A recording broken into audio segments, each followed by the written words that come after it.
Одон дөр сууг тавтай морил би бол хөтлөгч инхбат. Хөтлөгч ганц тулга дэлхийн дуу хоолой нэвтрүүлгийг хүрэхэд бэлэн боллоо. Нэвтрүүлэг та бүхэнд YouTube-ийн Одон дөр суугаар болон NTV телевизээр замун 83.3 170 столгоны Одон радиогоор хүрч байна. Дугаарыг хялбар хоримтлал гүйцэтгэлийг нэвтрүүлсэн худалдаа хөгжлийн банк болон ногоон ирээдүйг хөгжүүлэх ураатай MMS компани бэлтгэж байна. За өдрийн мэнд. Өдрийн мэнд хүргэе. За өнөөдрийн сэдэв нийгмийн сүлжээ ба хүүхдүүд юм байна. Нийгмийн сүлжээнд одоо хүүхдүүд хэрхэн оролцож байна талаар уу те. За тийм. Тэгэхээр ер нь нийгмийн сүлжээг хүүхдүүд маань ер нь нэлээд их хэрэгэлдэг болцсон, донтох болцсон зарим ингээл те. Эцэгчүүд бол ялангуяа өсвөр насны, за сургуулийн насны хүүхдүүд эцэгч бүгдээрээ мэдж байгаа. Тэгэхээр энэ одоо зүгээр гэр орондоо дэлгэснээс салж чадахгүй болчиход байгаа. Энэ хамаарлын асуудал нь ер нь энэ дэлхийн нийт дээр их нэлээд өргөн байдлаар авч үзэгдээд байна л да. Санаа нь юу вэ гэхэлэр энэ одоо донтолтгийн ярихаар чинь хүний тархинд ч одоо ингээд допамин ялгараа тий. Тухайлбал одоо архины хамааралтай болцсон хүн архиа хэрэглэхээр за мөн хар тамхины донтолт одоо янз янзын байж тээ одоо айхтар донтолт. Энэ дэлгэцийн энэ хамаарал чинь бас яг адилхан үйлчлэгээ үзүүлдэг гэдгийг одоо сүүлийн үед яригдж эхлэв. Энд чи юу вэ гэж бид нар ч одоо хүүхдүүд маань ийм хамааралтай донтолтой болцсон гэдгийг зүгээр л ярихтаа цаанаасаа ухамсарлаж чадахгүй яг нөгөө нэг том хүмүүс бол ингээд архины хамааралтай болцсон байл хүмүүс чинь шууд эн чинь аюултай үзэгдэл болж байгаа юм байна. Ах дүүнэрээ ч аав ээжигээ ч юм уу дайлал гаргах гээд оролдсон шүү дээ. Хүүхдэрээ болохоор яг адилхан тархинд нь адилхан юм болоод идэг процесс. Ургуул явагдаад химийн процесс явагдаад идэг. Тэгтэл тэрийг нь тэгж ухамсарлаж чадахгүй удажлаа гэдэг. Тэгээ ер нь энэ тэр үүднээсээ бол их ийм нэлээд тийм том асуудал нь улс орнуудад яригдж эхлээд байгаа юм байна лээ одоо. Тэгэхээр энэ цаашдаа ер нь тэгээд энийг ингээд сайн одоо л бид нар анхаарч үзэхгүй болвол цаашдаа ер нь энэ хүүхдүүд маань том болоод насанд хүрээд эхлэхээр ер нь юу болох вэ те? Энэ хороо дэлхий чи ер нь юу болох вэ? Энэ дээр нэмэгдээд ятхнаа тэр сүүлийн үед тэр хиймэл оюун ухаан гэдэг те. Хүн ер нь өөрөө юу болох юм бэ гэдэг ийм асуулттай байжсэн чинь донтцсон хүн гараад ирвэл одоо бүр юу болох юм? Тий. Тэгэхээр ер нь тэгээд цаашдаа энэ хүн төрөлхтөнд яг яах гэдэг юм. Тэгэхээр нэлийн тийм том ийм глобалны асуудал болцсон. Тэгэхээр энийг л дагуул өнөөдөр хоёлаа сайхан ярилцъя гэж л. Тийм байна. Тэг хүүхд чи яг адилхан донтоод байгаа. Яг архи удаг хүнтэй ч юм уу, мөрөдө тоглолт хүнтэй ч юм уу. Тархинд яг адилхан процесс яваад байгаа юм байна шүү дээ. Тэрийг яг шинжлэх ухааны үүднээс тайлбарлаад энэ ч яг адилхан ийм үйл явцсан байна. Донтолт бол яг адилхан утасны донтолт. Энэ муухай донтолтууд ч яг адилхан юм байна гэдгийг нэг төвшөнд авч үзэж байгаа хэлцэж байгаа юм тийм үү? Яг тийм. Тэгэхээр ер нь энэ донтолтын үед тэгэхээр ингээд допамин гэдэг юм бодис ялгардаг. Яг энэ дэлгэцэн донтсон байхад бас яг адилхан ялгарч. За мөн зөвхөн тэр одоо юу гэдэг нь тэр химжиж мэмжээд бүр имлэгээр явахаас наана гэхтэл яг ер нь донтолт орсон. Өглөө тухайлбал зүгээр хүн өглөө босчирэнгүүтээ тий ингээд шууд хамгийн эхлээл очиод нэг жоохон шууд архиа болгууж ивэл хүн хараа юу гэх вэ? Энэ нөхөр архины хамааралтай болчих тий донтчих тий эсвэл одоо шараа тайлж нэрээ шууд тэгээ бодно шүү дээ. Гэтэл яг адилхан үйлдэлгээд өглөө босчирэнгүүтээ утас хүүхэд мэн тий дэлгэц авах гээл тий дайраад байвал энэ их мэтлэнгээр. За хоёрдугаарт яг ингээд хүүхдтэй ингээд одоо бүгдээрээ бодъё л доо ингээд бүгдээрээ энэ чинь бид нарын өөрсдийнхөө л өрхөйтөн тухай ярьж байгаа юм чинь. Телевиз дэндүү удаа үзээд тахаар юм ч юм уу эсвэл дэлгэц дээр одоо юу вэ? Утаснаас нь очоод шууд ингээд таслаад үзээрэй тий. Хүүхдүүд чинь амар ууралдаг. Тэг. Уурлал орилол зураг хизээж гарч байгаагүй айцсан гаргадаг.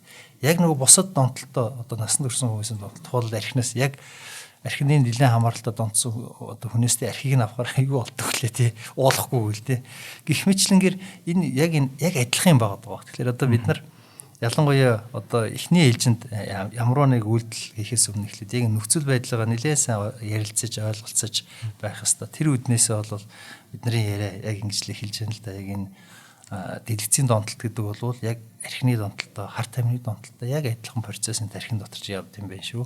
Нөгөө хоёр нь бол яг харьцангуй насанд хүрсэн хүмүүсийн эсвэл ядаж өсвөр насны үеэс эхэлж иргэд мэн санаа зовдөг байсан бол одоо дэлгэцийн донтол чинь бүр бага наснаас бараг хилд орохоос өмнө тийм шүү дээ. Тий нөгөө гар утсан дээр юм тавьж харуулж байгаад одоо бараг л хооллдог болцсон тий. Тэгэхээр энэ бол ер нь бүр бид нар одоо энэ хүн төрөлхтөөр ганцхан монголчууд ч биш ер нь ялангуяа энэ жоохон юм боддог энэ хүмүүс энэ асуудлыг гаргаж ирж тавиад байгаа. За хүмүүсээ бид нар чи энэ мэдхгүй байж байгаа дүр өөр өөрсдөө бас хүүхдүүдэд ядаж хамгаалъя гэдэг. Тийм. Ер нь бол нэг хүмүүжүүлэх нэг залхуу гаргал болчиход байна л да одоо. Өөрлөд дэглэнгүүд нь утас үзүүлчихдэг. Тэгэл нэг хүүхдэн дугаа олчингууд манай эцэг их маань өөрсдөө тайвширч байгаа байхгүй. Тэгвэл тэр чи өөр зөндөө аргууд байгаа шүү дээ. Тэр өөр зөндөө аргууд нь жоохон хөдөлмөр шаардаад байгаа шүү. Тийм. Тэг утас тавиад өгөхөөл зүгээр нэг товчлоор дараад өгөхөөл тэгээд тэр чинь ингээд амар тайван болчихж байгаа байхгүй тий. Яг тийм. За тэгээд эхлэнд одоо тэгээ яах юм гэж тий. Одоо ингээд нөхцөл байдлын байгаа юм. За ер нь улсууд бол ер нь янз бүрээр арга хэмжээ авч эхэлж байна. Тухайлбал хамгийн анх нь Австрали улс 16 нас хүрээгүй хүүхдүүдтэй одоо нийгмийн сүлжээнд Facebook, TikTok, за Snapchat, одоо Twitter тий, Instagram эднэр дээр яг өөрийн гэсэн бие даасан ийм одоо хаягтай байж болохгүй гэсэн ийм хууль гаргаж байна. Австрали тий. Тэгэхээр энэ нь яг уу Facebook бол тухайлбал 13-аас доош настай хүүхэд жишээлбэл угаасаа компанийн өөрсдийнх нь бодлогоор тийм өөрийн гэсэн биедээс хаягтай байж болохгүй л дээ. Facebook 13 нас юм уу? 13 тий. Тэг өөрсдийнх нь дефолтор бол тий. Одоо тэр нь бол Австрали бол тухайлбал 16 нас хүрч ижил Facebook аккаунттай болох нь шүү дээ. Тийм. Хууль гараад ирдгийн хамгийн гол ялгаа нь юу гэхээр насны арай өндөрс чинь 2 дугаарт хэрвээ хүүхдүүд өөрийн хаягтай болцсон байвал яах юм гэхээр тэр бүтээгдэхүүн зарж байгаа Facebook бас тэрэн дээр анхаар одоо торгуул мургуул тавина тий. Үүргэжүүлээд эхэлж байгаа. Ийм ажлууд гарч эхэлж байна. Тий. Манай Монгол улс ч гэсэн одоо боловсролын сайдын санаачлагаар энэ яг 16 нас хүртэл хүүхдүүдийг энэ зохицуулж эхэлье гэдэг хууль гаргая гэдэг санаачлал гараад яг одоо ажиллаж байгаа юм. Тэгэхээр ер нь л энэ нөхцөл байдал за хоёулаа бол зөвхөн одоо дэлгэцнийхэн юуг ярьлаа тий хамаарлыг ярьлаа. Тэгээ эн чинь тойруулаад яриад байх юм бол сайн муу талтай зөндөө байна л да. Сайн талч бас байгаа л да мэдээж тэр чинь тий. Тий. Муу талуудаас нь гэх юм бол тухайлбал хамгийн нэг том асуудал нь яг одоо яг бодит байдал дээр одоо манай хүүхдүүдээрсэн гарч байгаа юм. Дэлгэцэн дээр байгаа цаг их өнгөрөөгд байхаар энэ ер нь амьдрал дээр чинь хамгийн одоо чухал юм чинь цаг хугацаа биш үү? Бусад юм хийх цаггүй болчихсон. Ядаж тэр хүүхд чинь даалгавраар хийх тий. Бусад одоо бүр нойрноосоо хасаад дэлгэцэн дээр байгаа даа. Тэгэхээр тэр чинь тэр хүүхд чинь болвол тэгэл нойр дандаа нойрны дутагдaltaй яваад ахаар чинь тэр чинь тэр эрүүл мэндийн үед аюу асуудалтай болоод эхэлж байгаа. Яг тэр өсөх настаа амрах настаа тэр насан дээрээ байж чадахгүй. Тэгээд тэр чинь дахиад үр дагавар нөгөө сөрөг үр дагавар болоод тэр ааш зангийн хүмүүжлийн дутагдалд ороод эхлэв. Гэх мэтлэнгээр энэ асуудлууд. За дараа нь юу яригдах вэ гэхэлэр нөгөө ингээ Facebook дээр жишээлбэл хамаа намаагүй замбраагүй одоо зохицуултгүй эцгийн одоо хяналтаас ангид байгаад тахаар энэ цахим дээрлэхэлт за мөн энэ янз бүрийн тий нөгөө насанд хүрэгчдийн тий одоо нэг секс буллинг гэдэг тий нөгөө насанд хүрэгчд янз бүрийн хүмүүс янз бүрийн гаж хүмүүс ч хүртэл орж ирээд жоохон хүүхдүүдтэй чинь харилцаад ингэдэг. Тийм жишээнүүд болсон хар мянга байгаа. Хар мянга байгаа. Тэр тоонууд зөндөө юунууд байна л да. Гүр судалгаа хийцэн байна. 20 оны энэ яг нэг хэдэн жил өнгөрсөн байна. MMCG-ийн судалгаа байна. За би нэг сонирхолтой нэг хэдэн тоо хэлчихв. За тийм. За тэгэхээр энэ судалгаагаар бол ингэсэн байна. Хүүхдүүдийн 87% нь ямар нэг хэлбэрийн цахим хадгалгад өртсөн гэж. Бараг бүгдээр их. Бараг бүгдээр ихсэн үг тий. Одоо тэр нь одоо тийм юу айлгын дарамтлах байна уу тий. Одоо тийм янз бүрийн sexually байна уу ямар нэг хэлбэрийн. Гэтэ энэний 59 бараг 60% нь эцэгтэй хэлээгүй. Хилдэггүй байхгүй эцэгтэй. Тэгээ бид нар харин эцэгчүүдээс нь асуухаар эцэгчүүдийнх нь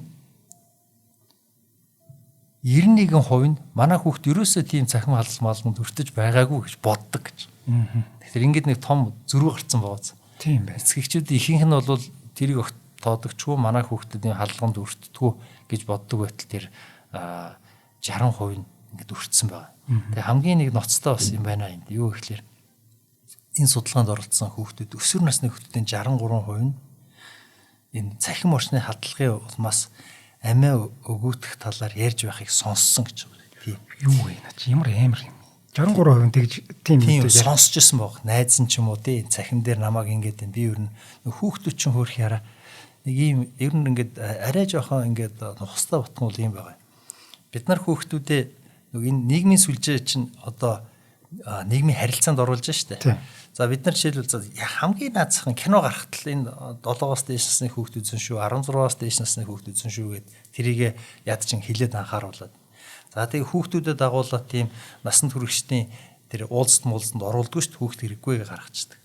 Тэгтэл цахим орчинд болохоор чи нийгмийн сүлжээ буюу энэ нийгмийн харилцаанд чи хүүхд чинь зүрээд орчиж байгаа байхгүй. Орчин үед бол бид нар бие биентэйгээ ингэж бодитоор харилцахаас илүү хамаагүй болов илүү цагийг ер нь одоо энэ технологи хөгжөөд энэ сошиал дээр бид нар харилцаанд орчлоо шүү дээ. Тэгсэн чи тэр харилцаанд хүүхдүүдэд оруулсан баг. Зөвцөлгөөд оруулсан.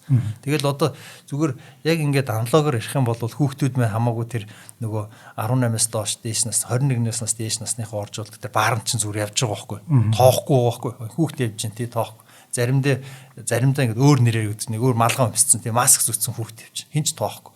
Ийм асуудал болоод байгаа. Тэгээд энэ 63% хүүхдүүд чинь тэр дотор явж байгаа юм сонсон шүү дээ. Тэр чинь янз бүрийн хамаагүй ямар цензургүйгээр ингээ хаягдсан байна л да. Тийм. Тэн дээр бол хяналт тавих боломжгүй шүү дээ. Тийм. Энэ хүүхд юу үзээд байна гэдгийг бид нэр хянаж чадахгүй байхгүй тийм. Би өөрөө хүүхдгүй л тийм. Ихтэй манай дүү ингээд 3 хүүхэдтэй. Тэрний том нь надтай их дотно байдаг байхгүй. Тэгэл багасаа яг би давуу талаас нас зарим нэг юм ярьчаа тийм. Хэл маш сайн сурч чадчих. Тэр бол яалтчгүй гүн. Анх жоохон багтаал кино үзээл тэгэл хэл ингээл англи хэлээ явуулдаг байсан. Дараа нь тэгээд энэ сошиал орчинд одоо амьдраад тэр хүүхд чинь тэ чинээс хэлээ бүр маш сайн болсон, хэллэг нь сайжирсан, зүгширсэн. Англи хэлэндээ бол бүр одоо сургуультай одоо толгой зөгтөг ийм болсон хүүхд бол байгаа юм. Гэтэл нэг байна уу 20 дугаар ангита над руу нэг TikTok-ийн бичлэг явуулсан байхгүй. Тэгээд би тэрэн лөө ороод харсан чинь яг тэр бичлэгнийхэн дооталд том хүний тийм бичлэг явж байгаа байхгүй юу? Тэгээ би шууд ээж рүү залгаад энэ доор нь ийм бичлэг явж байна. Над руу явуулсан линкийнхэн доор. Ийм одоо ингээ гараад байгаа юм биш үсттэй гэд. Тэгээд тэрнээс хойш тэр хүүхд одоо ээжийнхээ хаягарч үлээ ордог байсан. Тэгээд тэрнээс хойш TikTok-ын тэр ерөөс оруулахаа билсэн. Яг хамгийн одоо юу гэдгийг одоо арай жоохон гайгүй гэдгийг Facebook дээр л одоо ер нь юм үздэг л дээ манай дүү. Тэгээд тиймэрхүү аюултай юмнууд бол байгаа. Яг давуу талууд бол мэдээж байгаа л. Тийм. Бид нар бол энд яг нийгмийн сүлжээ гэж онцлоод байгаа нь тэгэхээр яг тэр арай одоо цахим орчныг ч юм уу интернетийг бол эсэргүүцэж байгаа ч юм уу ослоо гэд хаах махт хоёрсоо биш байгаа даа энэ яриа. Яг тэр интернет дотор байгаа тэр нийгмийн сүлжээ биш үү? Яг тэрэн дотор л бид нар зохицуулт ярихаас биш. Ер нь бол энэ одоо ирээдүй бол энэ дижитал шилжилт явагдаад эндээс бол салах юу байхгүй. Одоо холдохор эндээс хамаагүй хаах юм бол бид нар энэ хөгжлөөс хоцрогдно хүүхдүүд нь хоцрогч. Харин энэ дотор орохдоо одоо жоохон тий нөгөө юм мэдж орё тий жоохон хэдийдэн болдیں۔ Facebook хаяг маяг гэдэг чинь тий. Одоо манай хараа ерөнхий боловсролын ихэнх сургууль дээр манай хүүхдийн сургууль ч гэсэн тэгдэ. Уул нь хувийн сургууль та. Тэгтээ яадаг вэ гэхээр даалгавар маалгавраа нөгөө нэг багш нар нь ангийнхан дотор нь групп үүсгэсэн, Facebook групп үүсгэсэн. Тэрийгэр чинь хамаг одоо даалгавраа өгч जैन тий. Тэгээ хамаг тэгэхээр чи нөгөө хүүхдүүд чинь тэр даалгавраа авахын тулд чинь тий ээж нь одоо аав нь ч юм уу худлаа төрсөн он сар өдрөөр худлаа оруулаад хаяг зохиод өгчөж байгаа байхгүй. Одоо аргагүй боллоо шүү. Өөр аргагүй болсон. Бүр 1-2 дугаар ангид байхдаа Facebook Messenger-ийн групп үүсгэсэн үзэж байгаа. Тэгэл тэр чинь тэр нийгмийн Facebook Messenger-ээр тэр сургуулийнхаа үйл ажиллагаанд орчхоор чинь тэгэхээр тэр нийгмийн сүлжээр чинь тэр харин ингээд өөртөө яваад орж байгаа. Тэгэл тэр дотор чинь хоорондоо яг харилцаанд саяны хэлж байгаа юм ирнэ. Харин яг энэ жишээлбэл сургуулиуд бол энэ ийм хууль гарснараа сургуулиуд яг аль бие ёсны өөрийн яг нөгөө нэг тэр хүүхдүүд чинь зөвөр янз янзаар нэрлэлсэн байгаа дуртай муртаа тий одоо тий амка юу гэдэг тэн дураар нэрлэлсэн биш яг ID гараа тий би хинтээ ирж байгаа мэдэх хэвээр шүү дээ тий яг тэгэхээр өөрсдийнхээ ID гараа сургууль нь цаанаас нь нээж өгсөн тийм одоо платформуд үүсэх ёстой байгаа. Энэ яг тэгж л бодогдлоо сая. Тийм байна. Одоо ер нь бол Facebook-оор даалгавар өгч яах гэдэг чинь багш нар нь өөрсдөө тэр хүүхдийг энэ нийгмийн сүлжээгээр түлхэж яана л гэсэн үг шүү дээ тий. Уг нь бол тэнцэнээс сэргийлээд яах нь ийх нь үгээд тэд нар ч уг нь одоо хянжаах хэвээр хүмүүс шүү дээ тий. Гэтэл өөрсдөө түлхээд байгаа юм. Тий. Тэгэхээр энийг л бүгдээрээ энэ зүгээр нэг хууль гаргаад тий ер нь хуулиар бүх юмыг л хааж боогоод байхдаа биш эхлээд яг нөхцөл байдал нь яагаад байгаа вэ гэдгээ нэлээд одоо нийгмээрээ тий одоо ялангуяа эцэгчүүд нь сайн ойлголт авч ярилцж байгаа. Тэгээд яг зохицуулалтаа хийхгүй бол бид нар одоо хүүхдүүдээ ерөөсөө л тий ямар ч зохицуултгүйгээр баар савнд нь орох зүгээр хараа сууж байна тий. Тэнд одоо юу гэдэг нэг клубүүд үүссэн янз бүрийн тэр одоо янз бүрийн гаж гэдэг юм уу юу гэдгийг тий тийм насанд хүрэгчдийн зөндөө клубүүд байдаг ш. Тэр клубүүд рүү яваад ороход нь тоохчгүй хараа сууж ин адилхан байгаа байхгүй яг нийгмийн харилцаанд цахим дээр ч юусоо бидний бодит байдал дээр байдгаас хамаагүй илүү харилцаа үүссэн баг. Тийшээ ороход нь бид нар юу ч бодохгүй оруулаад орхишоол тэгэл сууж. Энэ бол ганцхан гэхдээ Монгол улс ганцаараа биш л дээ. Ер нь дэлхийд даяар л яригдал. Одоо яг одоо зохицуулалтаа зөв хийх ёстой гээл. Тэгээ улсууд ер нь эхэлж байна. Австрали улс бол тэгэл бүр хууль гараа шууд хаалаа. За хоёлаа энэ хуулийн талаар болоод цаашаа үргэлжлэхээ рекламны дараа үргэлжлэе. За өнөөдрийн дугаарыг маань ногоо ирээдүйг хөгжүүлэх өрөөтэй MMS компани бэлтгэж байгаа. За MMS маань яг өрөөтэйгээ адилхан маш гоё үйл ажиллагаа явуулдаг. Ер нь яг дэлхий рүүгээ чиглэсэн байгальгийн хайрлах гэсэн ийм үйл ажиллагаа явуулдаг байхгүй. Тэр ч утгаараа 2022 оноос хойш нарны цахилгаан ус хүрээний дэлхийн номер 1 брэнд болох Jinko Solar брендийг Монголд галбын ёсны дистрибьютороор ажиллаж байгаа. Ер нь бол би ингэж боддгийн. Ирээдүйд бүх байшин өөрсдөө цахилгаанаа ингэж хангадаг болох байх. Одоо хувийн орон сууц, лагерын байшин юу гэдгийг одоо энэ манай амьдарч байгаа орон сууцнууд ч гэсэн дээвэр дээр нэг хавтан тавиад цахилгаанаа хөрөмтлүүлээд ашигладаг. Ийм болох байх. Тийм болохоор ер нь яг ийм төрлийн үйлчлэгийг одооноос бид нар аваад хэвшиж хэрэгтэй юм шиг байна. Тэгэх юм бол чи манай утааны асуудал шийдэгдэж байна. Цахилгаанаа өөрсдөө хангаж яах гэдэг чинь илүү зардал гарахгүй байна. Одоо юу гэдгийг те ер нь бол их маш том давуу талтай. Тэгээ Монгол улс чинь бараг жилийн 60-70% нартай байдаг юм байна шүү дээ. Тийм болохоор биднэрт давуу тал нь бол байгаа юм байна гэж ойлгож байгаа. За тэгээд энэ бүтээгдэхүүнийг сонгож хэрэглэхдээ яг албан ёсны дэлгүүрээс нь очиод худалдаж авах яг хэрэгтэй юм бэл. Тэгэхгүй би хавтангаа нэг газараас авчдаг, зай уруугаараа өөр газараас авчдаг, нөгөө хоёроо монголчлоод холбочдаг тий. Тэгээд энэ хоёр чи яг бүрэн хүчин чадлаар ажиллаж чадахгүй байгаа байхгүй. За тэгээд нэг нь нэвдэрлээ. Би одоо нэвдэрхээр одоо яах вэ? Одоо бас монголчлоо засах уу? Тэгээд тэр нь бүрэн гүйцэд ажиллах уугүй мэдэхгүй шүү дээ. За тэгэнгүүт албан ёсны дистрибьютор гэдэг газар маань өөртөө засварын төвтэй. Тэгээд бүх одоо бүтээгдэхүүнүүд нь цогцоороо бие биентэйгээ маш сайн холбогдож ажилладаг, бүрэн хүчин чадлаараа ажилладаг тий. Их гоё юм одоо худалдаа авалт юм л да уг нь. Тэгээд нэг засварын газар нь яг стандартын дагуу ажилладаг ч гэдэг юм уу. Ядаж л би танаас ийм авсан чи эвдэрчлээ гэд хэрүүл хийхэд ч амар шүү дээ тий. За тийм болохоор MMS-ийн Jinko Solar брэнд нь дэлхийн номер 1 брэндээр одоо тодорцсон байгаа юм байна. За хэрэглэгчдэд хамгийн өндөр ашигтай ажиллагаа бүхий Tire 1 зэрэглэлийн нарны хавтан эрчим хүч хувиргах, хуримтлуулах системийн төгс шийдлийн хамт нэг дор санал болгож байгаа. За 2022 оны эхний хагасаас эхлээд Santera болон Sangiga нэртэй нарны эрчим хүчний систем бүхий цогц шийдлүүдийг зах зээл нэрлүүлээд ингээд одоо ажиллаад явж байгаа юм. Тэгээд нэг жил болгон гоё шин загварууд нь гардаг. Тэрийг очиж одоо юу ямар юм. Ер нь бол сэлгээд ивэл гоё юм бэл. За тий MMS-ийн нэг юу ногоон байшин байна. Тэр нисхийн тойргийн урт. Тэр бол ирээдүйн байшин гэж би хэлэх дуртай. Тэр чинь яг ном ногоон байшин байхгүй. За та бүхэн дэлгэрэнгүй мэдээллийг 7711 1999 дугаарын утсаас болон Facebook-ийн MMS Green Building гэдэг хуудаснаас авах боломжтой байна. За баярлалаа. Ийм биднийг ингэж ярих тий өөрсдийнхөө санал бодлыг та бүхэнтэй хуваалцах боломж олгож байгаа. Та бүхэнд спонсорудаа баярлалаа. За баярлалаа. За үргэлжлэе. За Австралийн хууль ер нь та уншсан баг тийм ээ. Тэр ер нь ямар шүү? Манад ер нь зохицох уу яах вэ? Ер нь манад дээр буулаа гэж бодоход. Тий. За ер нь эхлээд одоо тий яг зөв асуулт. Одоо манад дээр буух юм уу? Монголчууд тий бид нар одоо арай эрт байна уу тий? Эсвэл ер нь огт хэрэггүй юм уу гэдэг. Яг энэ асуудлыг хамгийн гол нь аливаа нэг хууль гарахаас өмнө бол бүгдээр маш сайн ер нь хүмүүс ойлголттой болох хэрэгтэй. Ягаад гэвэл энэ гарсан хууль чинь бидний л амьдралыг яг ингээл өдөртмө ялангуяа ийм хууль гарах юм бол бид бүгдийн гэрт ороод ирнэ шүү дээ. Тий. Тэгээд үнэхээр тэр хүүхэд нь тэр Facebook дээр ч юм уу те 13 настай хүүхэд нь жишээлбэл хаягтай болцсон юм живэл тэгээд хууль гарцсан гэхэлэр хариуцлага нөгөө зөрчлийн хууль чинь л ороод ирнэ те. Хэнийг торгох юм. Тий. Хүүхдийг шийтгэх юм уу? Хэнийг ингэх юм. Тэгэхээр Австралийн хууль бол үндсэндээ хүүхд тэр яг эцгийх ч юм уу хүүхд эднэр лүүгээ мэдээж болохгүй ч гэсэн яг тэр торгуул зөрчлийг нь тэр компаниуд нь олгож байна. Тэр торгуулийг нь Facebook гэсэн үг тий. Та нар энэ ер нь үндсэн зарчим нь бол та нар энэ бүтээгдэхүүн зарж ич тий. Эн чинь тий насанд 13 одоо яг өөрсдийнх нь компани полисигаар ихтэл 13-аас доош насанд болохгүй гэж байгаа юм байна. Тэгээд яагаад энэ дээрээ тий зараад байгаа юм. Одоо архи зарж исэн хүн бол тий хүүхдэд наа чи болохгүй гэдэг зарцсан байж үйл тэр зарж байгаа хүний хариуцлага тооцсон шүү дээ. Тийм байдлаар бол тооцож эхэлж байна. За манад Facebook шиг юм том компани. Манад бол яг албан ёсных нөгөөний зүгээр төлөөлөл эднэр манай нөгөө харилцаа холбооны зохицуулах газар эднэртэй ажилладаг ч гэсэн яг энэ компанийн офис байхгүй шүү дээ. Тэгэхээр бид нар тэр дэлхийн тэр том үндэстэн дамжсан тий энэ том олон тэрбумын ийм хөрөнгө өртөгтэй үнэлгээтэй ийм компанитай бид нар ингэж хууль гаргаад нэрээ тэр хүмүүс бид нарыг тоох уу тий одоо Монгол улсыг тий гэдэг яг энэ асуудал бол байгаа. Тийм болохоор одоо тэр Facebook компани бусад компаниудтай ч гэсэн ерөнхийдөө нэлээд төрүүлж хамтарч ажиллаа тий ярилцаад ийм бид нар ийм хууль гарвал яах вэ тий яаж ажиллаж болох вэ эдгээр талаар ер нь яриа хэлцэр бол өрнөж байгаа юм.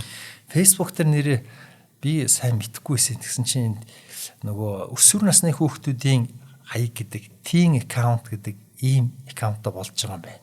Одоо шинээр нэрчж байгаа. Өмнө нь бол зүгээр ингээл ордгүйсэн. Одоо ингээд энэ бол ингээд яг энэ өсвөр насны хүүхдийн ингээд тэр дотор нь хамаагүй илүү шаардлага юм уу тавьцсан.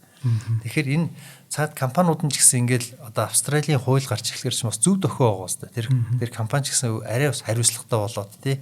Ийм тэгвэл бид нар тэр шинэ магадгүй тэр teen account гэдгийг судалж үзэж байгаа. Тэгвэл тэгээд тэд нэр Facebook-ийн team account-ууд нь дотроо ингээд өөр болоод эхлэх хялбар болно л доо одоо тий. Хэрэглэгч талаасаа ч гэсэн нэг том бидний хувьд авч үзэх ёстой нэг маш одоо чухал хүчин зүйл бол энэ ер нь энэ нийгмийн сүлжээ гарч ирснээр бид нар бол сая яг энэ нэг донтолтой холбоотой хэсгийг ярьлаа.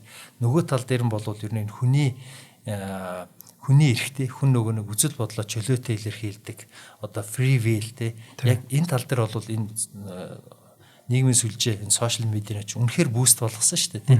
Тэгэхээр бид нар нөгөө нэг жома алах гэж байгаа байшингаа шатаадаг шиг тий ингээд үндсэн суур нөгөө хүний эрхийнхээ талын юм руугаа бид нар ингээд хавчаад эхэлчих үе тий хүүхдүүдээ тий гэсэн ийм нэг юу байгаа болгоомжлол буюу одоо эрсдэл энэ дээрээ бид нар одоо энэ ялангуяа энэ хууль санаачилж байгаа гэдэг юм уу хуулийг дэмжиж байгаа талууд бол маш анхааралтай ажиллаж байгаа.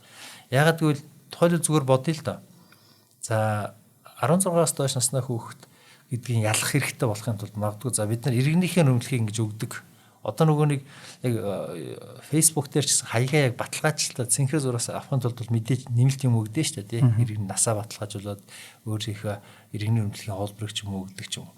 За ингээд өгөөд эхлэх юм бол нөгөө Facebook-ийн компани чинь нэгдүгээрт хүн болгоноос тэрийг асууж эхэлнэ. Тэгэхээр зөвхөн хүүхдүүд биш том хүмүүс ч гэсэн иргэний хөндлөг өгөх болчлоо. Хоёрдугаар тэр Монгол улсын бүх хүмүүсийн одоо иргэний хөндлөخний холбоор Facebook компанид очих нь шүү дээ тухайлбал. Тийм шүү дээ. Их мэтлэнгээр ингээд яг яаж хэрэглэх үү гэдэг тал дээр бас ийм тийм амархан тий зүгээр явцдаг юм биш байгаа юм. Тэгэхээр тэгтээ мэдээж энэ янз бүрийн арга замууд бас байна л да. Тухайлбал энэ утсаар бид нар ч утсаа ер нь аль нэг компаниас очиод одоо Mobicom ч юм уу Unitel ч юм уу утсаавыг ихлэрч очиод гэрээ хийдэж шүү дээ бид нар.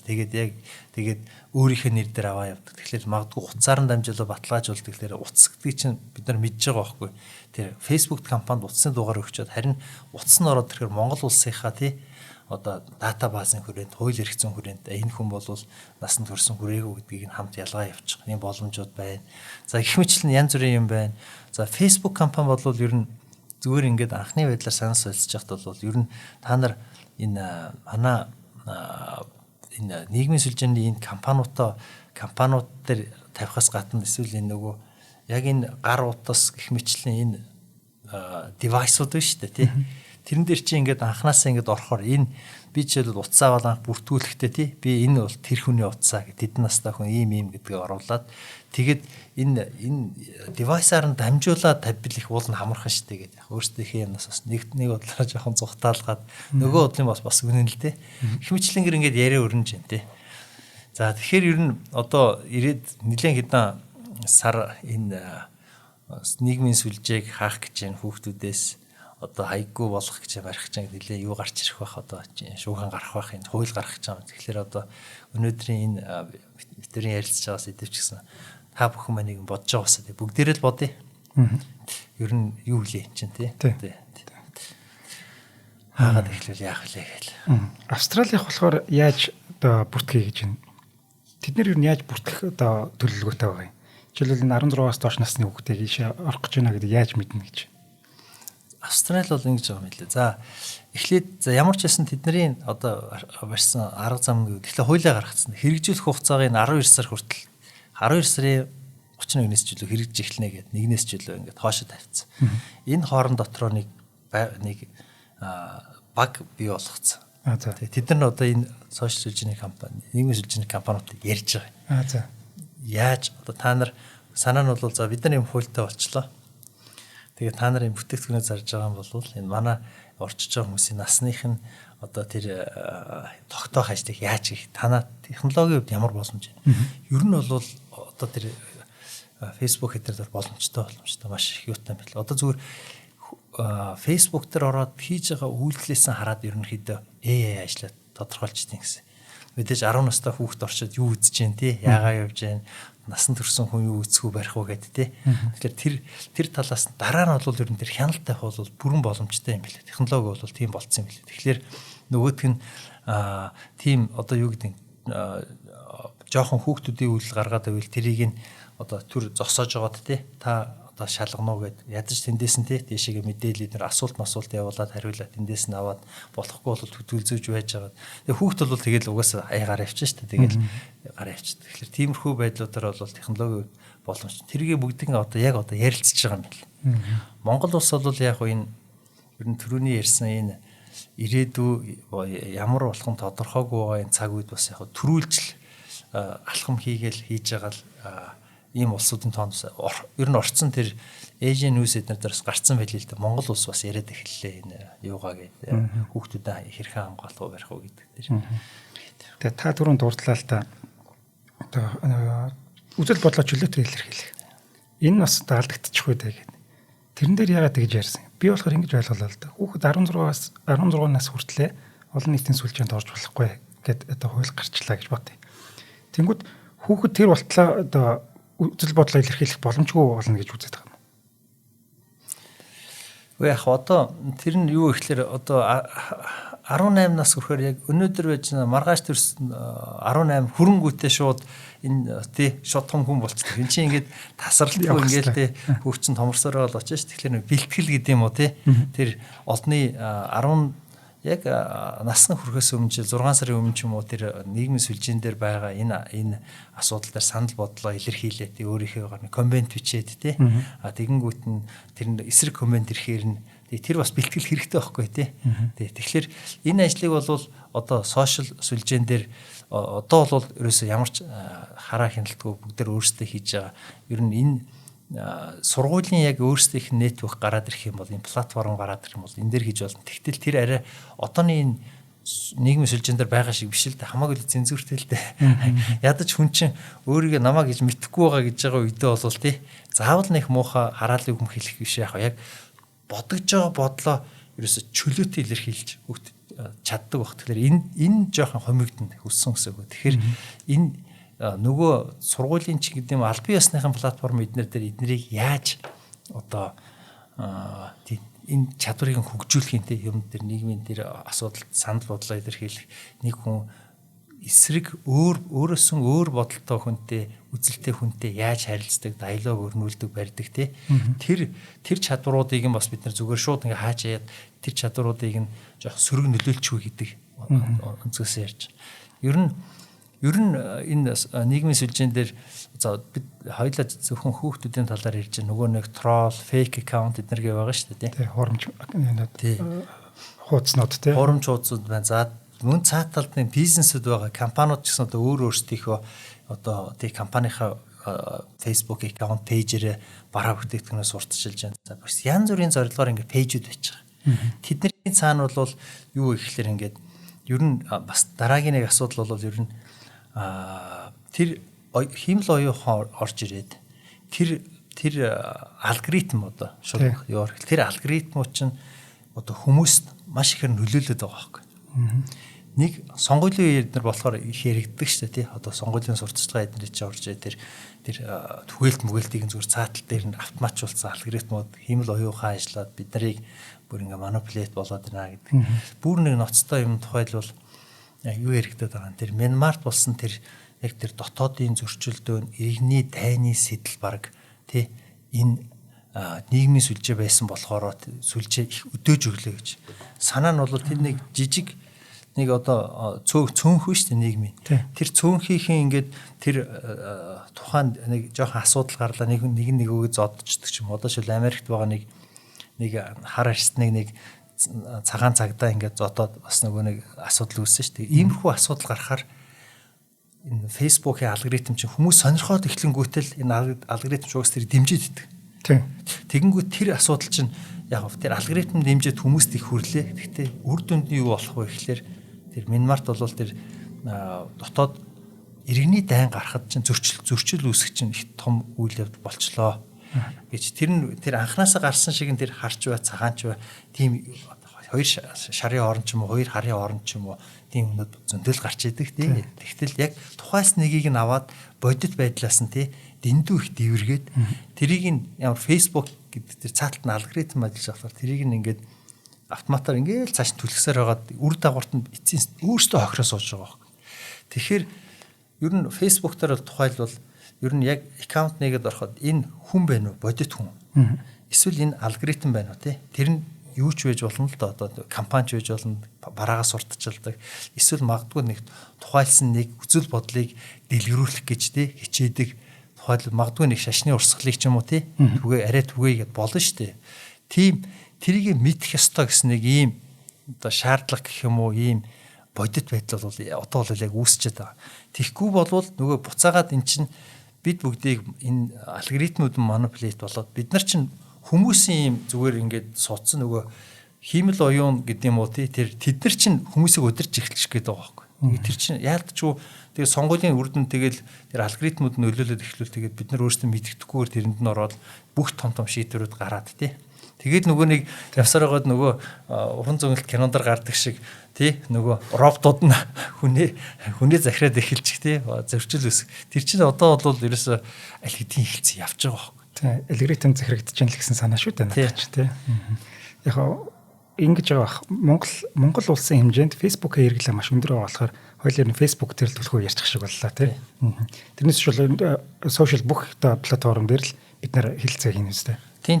Ер нь яг сошиал платформ гэж юу хэлэх вэ гэдгийг л тодорхойлж байгаа. Мэдээж нэг компани Facebook ч гэдэг нэр заагаад хууль бол тэгж гарч болохгүй шүү дээ. Тэгэхээр яг ингээд өөрийн хаягтай болоо тэр хаягаараа хүмүүстэй харилцаа, нийгмийн харилцаанд ордог гэх тэр Австралийн хууль бол тэгээ тодорхойлцсон байл. Тэгэнгүүт яг тэр шалгуурыг хангаж байгаа гэхлээр л тэр Facebook, тэр Twitter, Instagram, Snapchat, TikTok гэдэг нэг хэдэн тэд нар YouTube ч л ороогүй л. YouTube ч YouTube Kids гэдэг бас нэг тустай юутай байгаа тий. Хөлбөртэй байгаа. Facebook яг тэрний жишгээр л явж байгаа юм байна л та тий. За хоёул дараагийн хамтран ажиллагч танилцуулаад цаашаа үргэлжлэе.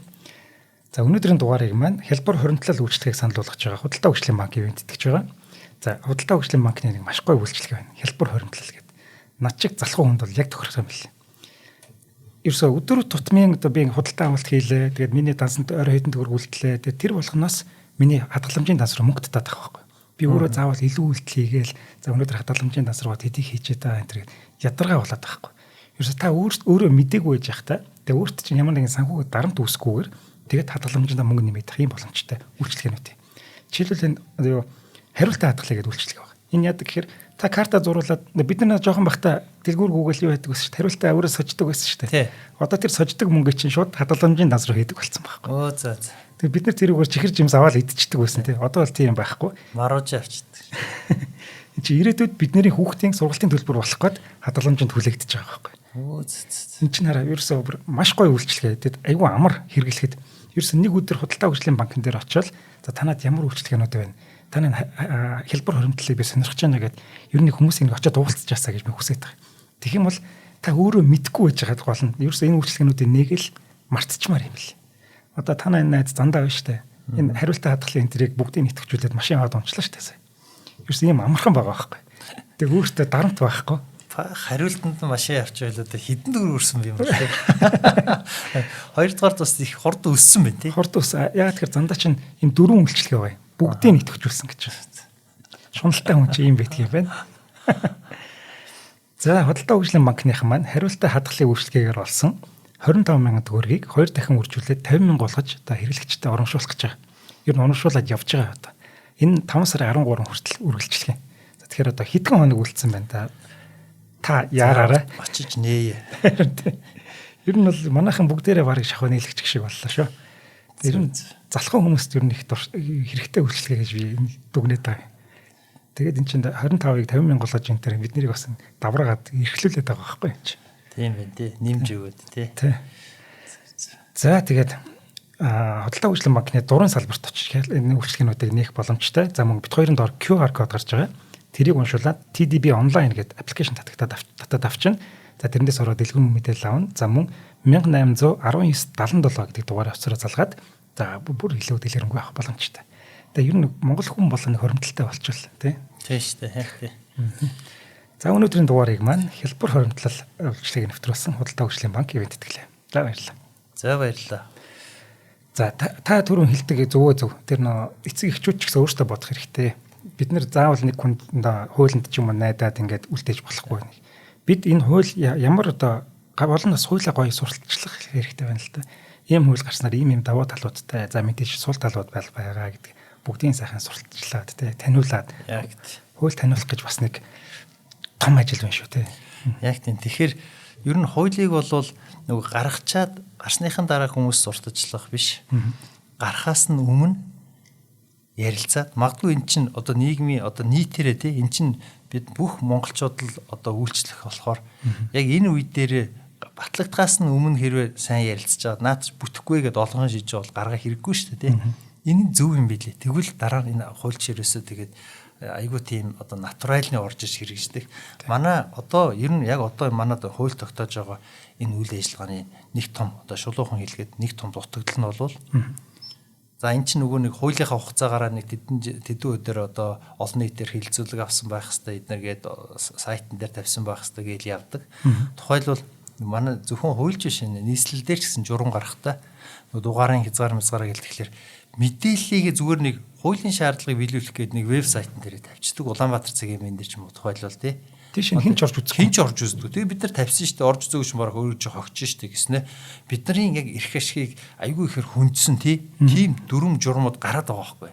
Тэгэхээр одоо энэ цахим энэ дээр бол ер нь энэ цаашдаа манай улсыг хурлж гисэн энэ гарч байгаа энэ хууль тогтоож байгаа яг үйл ажиллагаагаа бол жоох хандлага өөрчлөх хэрэгтэй юм байна лээ. Тэрний үүднээс одоо энэ жишээлбэл энэ хүүхдүүдийн ер нь сонсоход бол зөв зөвсөлт гараад ирэхэл хэрэгтэй байна шүү дээ. Гэхдээ хэрэгтэй юм чинь ингэ тулгаад авах шүү дээ. Эхлээд төрүүлээд ярилцаад тий одоо энэ сошиал бид одоо яг үндэ жоох муулаад байгаа энэ сошиал сүлжээний ихэд давуу талыг ашиглаа л да. Эн чинь бол одоо маш одоо альва нэг нийгмийг олныг хамарсан хилцүүлгийг мэдээлэл хүргэх юм боломжтой байж штэ. Тэгэхээр энэ боломжийг нь ашиглаад бүгдээрээ жоохон ч ойлголттой болчиход бодоод тий за нэр ин чинь хэрэгтэй штэ гэд нэг бодчихвол асуудал байхгүй. Гэтэл нөгөөх нь явсаар байгаад бүр ингэж их хурлын төвшөнд очиод яг хилцэх үедээ задардаг. Тий тэгэл нэг тэгд бодлохоор нэг дандаа нэг ингэж ус төржөөд хоёр хуваагдал тэрийг нь тий нэг эсэргүүсэж байгаа нэг нь тэрний бас нөгөө нэг тий нөгөөдгийг хамгаалж байгаа нэг юм болол сайн мó болоо л ингээл нэг их мундаг ажил хийж байгаа юм шиг яг өндөө бол тэр популяритетыг хэсгэх гээл одоо маргалж байгаа шүү дээ. Үнэхээр тийм тэр олон нийтийн санаа бодлыг тусахыг гэжсэн бол тийшээ орохоос өмнө тийм үстэй тий юм боломжоор нэг ийм хууль гаргах гэж ямар үеднэр гээд хүмүүс анхныхаа ойлголтыг өгчих юм бол хүмүүс аль хэдийн ойлголттой болцсон шийдвэр гаргаж штэ. Тэгэхээр яг л энэ зорилгоор энэ яг энэ цахим орчинд хүүхдээ авдгүй байдлыг хамгаалахын тулд энэ зохицуулт хийх гэж байгааг бол энэ бид бүгдийн амьдралд орохлоор ер нь манай энэ сонсож байгаа хүмүүс бас өөрсдөө яг өөрсдөн дээр жоохон бодоод үзээд тий. Тэгэл олонхороо бүгдээрээ нэг талдаа гараад гаргах юм бол энэ улс ч одоо маш урт хөгжил дэвшилттэй хөрөхөд их төхөмтэй болсон байхаа гэж би бол хувьдаа ингэж бодож байгаа. Тийм яг өмнөх өдөр нь за маргааш юм хэлэлцэх гэж байна гээл нэг мэдээ гардаг. Тэгээ маргааш нь хэлэлцгээс өмнө хоёр тал болж хуваагдаж хэрэлдэж аваад тэгээ маргааш нь орчдөг. Тэнгүүд их гişүүд ингэж харагддаг. За яг би ер нь ийм юм ярьдгүй юм л та яг нэг л удаа ярьчих. Олон нийт юу ямар хандлагатай байна? Тэр нь л бас санал өгөх хандлагатай байхгүй. Тэгээ тэр чинь нөгөө нэг энэ олон нийтийн бодолтой байдаг. Гэхдээ энэ хууль чи яг цаад утга санаа нь ийм манай энэ ард иргэдэд хэрэгтэй хуульчтай гэд тэрнийгээ зөвшөөрдөг юм уу зөвшөөрдөггүй тэр конопо дарахгүйгээр олон нийт ямар хандлагатай байна. Тэд нар таалагдах гээд коноп дараад байгаа бас ажиглагддаг байхгүй. Яг тийм. Тэгэхээр олон нийтэд ямар бодолтой байхын гэдгийг мэдхийн тулд эхлээд мэдээллийг нөхөх ёстой шүү дээ. Яг тийм.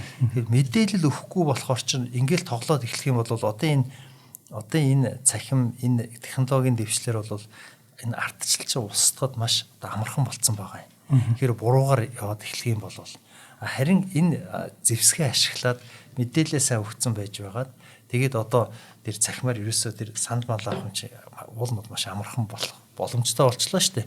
Тэгэл асуугаад тэгэл явах юм бол энэ их зөв юм. Тэгээд яг хуу ер нь яг нэгэнтээ жоохон ороод шүүмжлэлтэй өнцгөөс хандхад шүүмжлэлтэй өнцгөө хандж явах ёстой байх л та мэдээж аль ч тохиолдолд хэн ч гэсэн энэ парламентын яг засаглал жишээлбэл Их Британи улсад ингээд нөгөө нэг хилцэж байгаа хуулиудын тэр төлөвлөгөө шүү дээ. Аль хэдийн телевизийн нэвтрүүлэг шиг гарцсан хэдэн сарын өмнө. Тэгээ хүмүүс яг тэр тухайн тэр парламентаар хилцэх үе дээр нь ингээд бүр нөгөө мэрэгжлийнхэн хүмүүс сонирхсан хүмүүс нь тавиад үздэг тий. Бүр хүлээж хагаад үздэг. Тэрэн дээр жинхэнэ одоо хилцүүлэг явдаг байхгүй. Айгуу гоё. Яг ингээд мэрэгжлийнхэн тэрнээс биш манайхан оронгуудаа шууд ороод конопо дараал арт түмний амьдрал хэцүү байх тэгэл тий. Та нар ингэж биш. Яг тэр одоо бид тэр ярьж байгаа шиг энэ одоо орчин үед ийм болоод байна. Тэгээд ийм учраас би наадах чи эсрүүсэж байгаамаа гэд юмаа яриад хүмүүс үзээ тий. Олон хүн ч ярихгүй шүү дээ. Тийм гişүүн болгон ярихгүй. Тэр 600 хүн ярьж амжчихгүй шүү дээ. Юусэн парламент дээр шүү. Тэгэхээр яг томилоод яриулдаг байхгүй. Яг бэлтгэж байгаа. Тий. Ингээд ярьсан чинь бүр цаашаа ингээд юмуд ярьмаар санагдаад байна л да. Гэтэ тэгж болохгүй. Тэгээ хоёулангийн бас цаг дуусчлаа. Танд ярих юм цаашаа байна. Үлдсэн үгүй? Үлдэг. Үлдсэн бол яараа тий. Хангалттай ярьлаа, баярлалаа тэгээ. За баярлалаа. За ямар ч хэсэг хүүхдүүдэд бол хамгаалъя гэдэг байгаа. Гэхдээ бид нар хааж боож болохгүй нийтээр нь тий. Чи ямар нэгэн шалгуур байх хэвээр тэгээд зохицуулалт байх хэвээр тий. Яаж хамгаалах гэдэг юм. Уг нь бол төгс ертөнц байсан бол сошиал ертөнц шиг хэрэгтэй юм алга. Даанч одоо буруу юмнууд зөндөө яваад байгаа учраас бас иймэрхүү зохицуулалт хийхгүй бол болохоо байж байгаа шүү гэдгийг анхаарах хэрэгтэй юм шиг байна тийм ээ. За баярлалаа гандлахаа. За баярлалаа. За өнөөдрийн дугаар маань та бүхэнд YouTube-ийн Од Мөндөр суугаар болон NTV телевизээр замун 83.3 107 хостолгийн Од Мөндөр радиогоор хүрлээ. Дугаарыг хялбар хуримтлал үйлчлэгийг нэвтрүүлсэн худалдаа хөгжлийн банк болон ногоон ирээдүйн хөгжлийн ураатай MMS компани ивент тэтгэлээ. За дараагийн дугаараар уулзъя. За баярлалаа шүү дээ. Нэвтрүүлгийг хүлээн авсан Нарны аймгийн монголчуудад баярлалаа. Од Мөндөр суваг энэ мэтлэн танин мэдхүн мянган хөтөлбөрийг 2025 оны 7 сарын 1 хүртэл та бүхэнд хүргэх юм. Их хэлээрээ шинжлэх ухаан танин мэдхүх түгээхийн үйлсэд та нэгтгэх хүсвэл бидэнд таньд өгөх боломжтой. Нэг нэвтрүүлгийг 100 төгрөгөөр буюу 1000 нэвтрүүлгийг 100,000 төгрөгөөр үнэлээд та биднийг дэмжээрэй. Жилдээ ганцхан удаа 100,000 төгрөгөөр дэмжснээр шинжлэх ухаан танин мэдхүг түгээх энэ үйл хэрэг таны оролцоотойгоор амжилттай үргэлжлэх юм а. Зандан хүү миний нэр дээрх голомт банкны данс байгаа. 30 15 15 1942 30 15 15 1942. Та 100,000 төгрөгөөр шилжүүлэхдээ гүйлгээний утга дээр нь өөрийн нэр болон утасны дугаараа заавал бичээрэй. 100,000 төгрөг хандвалснаар Од Мөндөр сувгийн алтан гишүүн болох юм. Шинжлэх ухаан танин мэдхгүй Монголд ялах болтугай.